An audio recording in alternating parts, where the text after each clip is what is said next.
बिहार में चुनावी मुहूर्त के ऐलान के साथ ही अब आचार संहिता लागू हो चुकी है। इसका मतलब ये हुआ कि अब सरकार कोई भी शिलान्यास, शुभारंभ, नई लोक लुभावनी घोषणा अब नहीं कर पाएगी। लेकिन चुनाव आयोग की प्रेस कॉन्फ्रेंस से ठीक पहले मुख्यमंत्री नीतीश कुमार ने आज भी हजारों करोड़ रुपए की परियोजनाओं का उद्घाटन और भूमि पूजन किया। इनमें दो तोहफे ऐसे हैं जिनका सीधा फायदा वोट के रूप में भी मिल सकता है।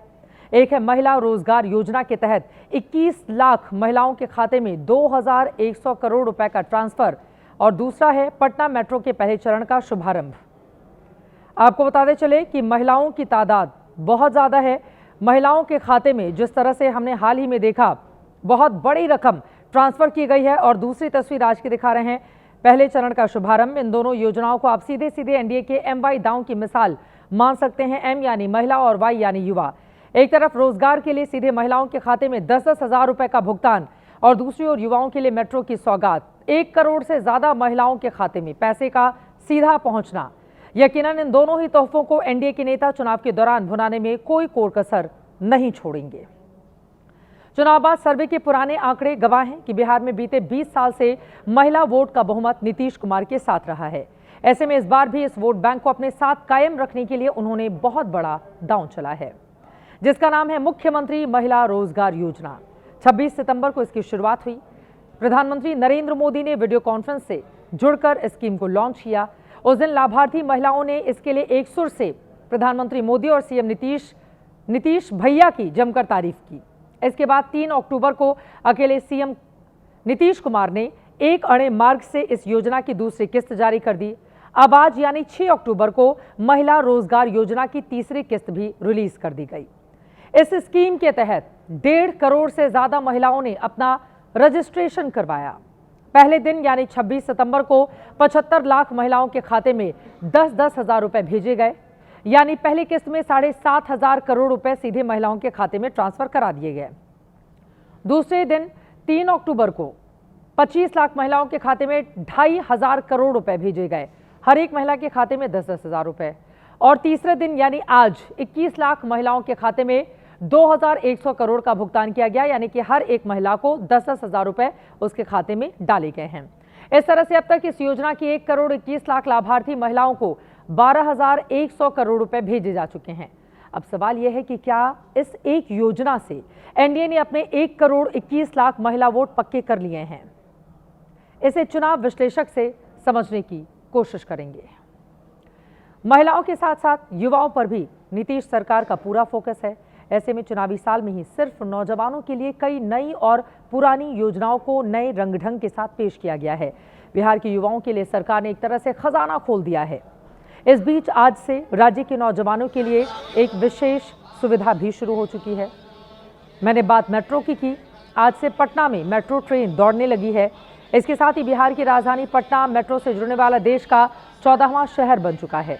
आज ही सीएम नीतीश कुमार ने पटना मेट्रो के प्रायोरिटी कॉरिडोर का शुभारंभ किया। साथ ही 6 अंडरग्राउंड मेट्रो स्टेशन और इन स्टेशनों को जोड़ने वाली सुरंग का शिलान्यास भी किया। इसके बाद नीतीश कुमार ने अपने दोनों उप मुख्यमंत्रियों और अधिकारियों के साथ मेट्रो की सवारी की।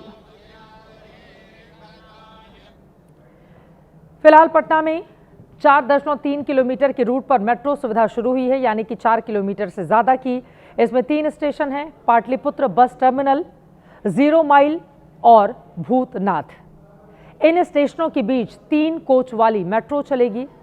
पाटलिपुत्र बस टर्मिनल से 0 माइल तक किराया 15 रुपए और भूतनाथ तक 30 रुपए रखा गया है। पटना मेट्रो में करीब 17 किलोमीटर की रेड लाइन और करीब 15 किलोमीटर की ब्लू लाइन 2 कॉरिडोर होंगे। पटना मेट्रो प्रोजेक्ट पर 13,925 करोड़ रुपए से ज्यादा की लागत आएगी। इसकी funding Japan international cooperation agency, Bharat सरकार और बिहार सरकार मिलकर कर रही है। तो कल से बिहार के लोग पटना मेट्रो की सवारी का लुत्फ उठा सकेंगे। इसे लेकर पटना वाले बेहद उत्साहित दिखे।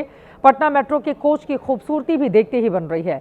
मेट्रो के अंदर मधुबनी पेंटिंग हर किसी का ध्यान आकर्षित करती है। एक तरफ बिहार को आज मेट्रो के रूप में बड़ा तोहफा मिला, तो दूसरी ओर चुनावी मौसम में इसके उद्घाटन को विपक्ष सियासी चश्मे से देख रहा है। अब चुनाव होगा तो सब होता ही रहे। अब चुनाव होगा तो सब होता ही रहे। अब चुनाव होगा तो सब होता ही रहे। एक ज़माने में कहाँ जंगल राज था, आज बिहार मेट्रो राज में आ गया है और महिलाओं के अकाउंट में भी 10,000 रुपये पहुँच गए। उनका जो YM समीकरण है उसमें भी फूट है। इसी पटना में 20 साल पहले अगर पटना स्टेशन पे उतरते तो 5 बजे शाम के बाद आप स्टेशन के बाहर नहीं जा सकते थे। उस दौर से नीतीश कुमार जी ने बिहार के लोगों को निकाल करके उनको जो डेवलपमेंट का टेस्ट कराया है, अब लोग पीछे मुड़ के नहीं देखना चाहते।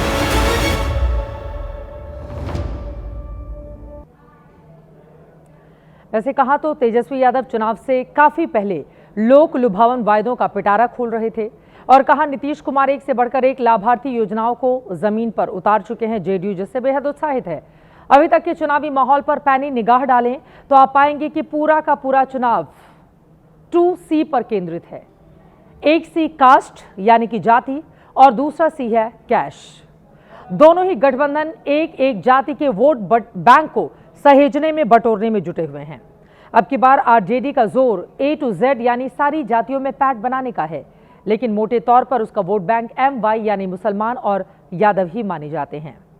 जबकि एनडीए तमाम पिछड़े, अति पिछड़े, दलित और सवर्ण वोट को साधने में शिद्दत से लगा है, लेकिन मोदी और नीतीश की जोड़ी इस बार अपना MY यानी महिला और युवा समीकरण को साधने में जुटी हुई है। बिहार में महिला वोटर करीब 3.5 करोड़ हैं, तो 18 से 45 साल के नौजवान मतदाताओं का स्पष्ट आंकड़ा सामने नहीं आया है, लेकिन अब तक के आंकड़ों के मुताबिक 18 से 19 साल के नए वोटर्स की तादाद 14,01,050 है। सिर्फ महिला और युवा ही नहीं, करीब करीब हर वर्ग के लाभार्थियों के लिए नीतीश सरकार ने खजाना खोल दिया है। मुख्यमंत्री महिला रोजगार योजना के तहत 1.5 करोड़ महिलाओं पर 20,000 करोड़ रुपए के खर्च का अनुमान है, तो 12वीं पास और ग्रेजुएट बेरोजगार नौजवानों के बेरोजगारी भत्ते पर 2,925 करोड़ रुपए के खर्च का अंदाजा है। इसके लाभार्थियों की तादाद 12,19,000 बताई जा रही है, जबकि हर घर 125 यूनिट फ्री बिजली पर 3,797 करोड़ रुपए का खर्च आएगा। इसके लाभार्थी 1,67 लाख उपभोक्ता हैं। वहीं सामाजिक सुरक्षा पेंशन की मद में जिन्हें 400 रुपए से बढ़ाकर 1,100 रुपए कर दिया गया है, इसके 1,10 लाख लाभार्थियों पर 9,214 करोड़ रुपए का अतिरिक्त खर्च आएगा। 16 लाख कंस्ट्रक्शन वर्कर्स को 5-5 हजार रुपए के कपड़े भत्ते पर 802 करोड़ रुपए का खर्च आना है। चुनावी साल में ही नीतीश सरकार ने आंगनबाड़ी सेविका के मानदेय को 7,000 से बढ़ाकर 9,000 रुपए कर दिया, तो आंगनबाड़ी सहायिका के मानदेय को 4,000 से बढ़ाकर 4,500 रुपए कर दिया गया। इसके साथ ही जीविका से जुड़े श्रमिकों के मानदेय को भी डबल कर दिया गया है। इस पर सरकार अतिरिक्त 345 करोड़ रुपए खर्च कर रही है। कुल मिलाकर हालिया दिनों में बिहार की एनडीए सरकार 37,000 करोड़ रुपए से ज्यादा की लाभार्थी और फ्री योजनाओं का ऐलान कर चुकी है। ऐसे में सवाल यह है, इन तमाम डायरेक्ट बेनिफिट ट्रांसफर यानी कि डीबीटी से एनडीए को कितने डायरेक्ट वोट ट्रांसफर यानी कि डीवीटी हो पाएंगे? इस पर राजनीति और चुनाव की जानकार का आकलन भी आपको गौर से सुनना चाहिए। महिला वोटर जो हैं वो हमने देखा है झारखंड में, जो वहाँ पे एक महिलाओं को जो डायरेक्ट बेनिफिट जो है पैसे ट्रांसफ़र करने की बात हेमंत सोरेन ने की, उसके कारण वो जीते। हमने देखा है कि जो मध्य प्रदेश का चुनाव पलट दिया बीजेपी ने, महिला को खाते में पैसे डाल के। महाराष्ट्र में भी वही हुआ। तो ये एक बड़ा कामयाब फॉर्मूला रह गया है और ये बिहार में फेल होगा ऐसा इसके पीछे कोई कारण नहीं दिख रहा है।